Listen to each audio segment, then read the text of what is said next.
Hi everyone, in this video I will show you how to make a regression analysis in an Excel sheet. So in this file I have a data, unit sales for 16 months, I have price for each month, advertising expenditure and promotion expenditure. This is the formula that is used for regression analysis. It's just the picture I have pasted here. Alright, let's start with our analysis.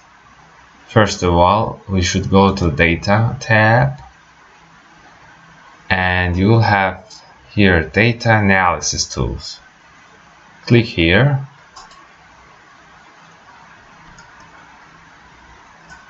and select Regression from this window.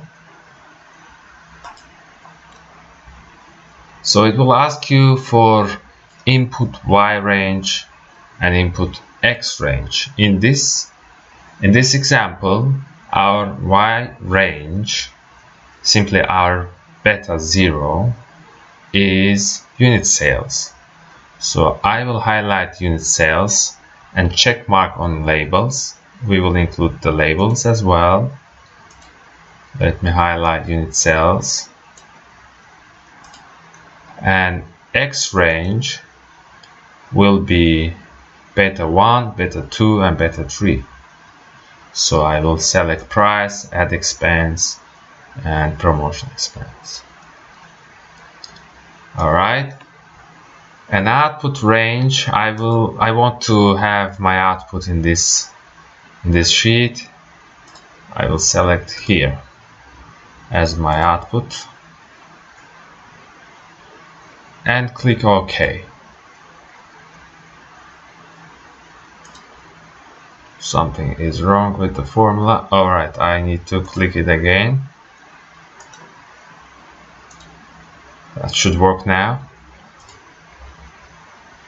Alright, now I have the coefficient here. So intercept relates to beta 0. Price, this coefficient relates to beta 1. This coefficient relates to beta 2. And this coefficient relates to beta 3. I have made regression analysis, and I have all the coefficients, and I have all the values here in this table.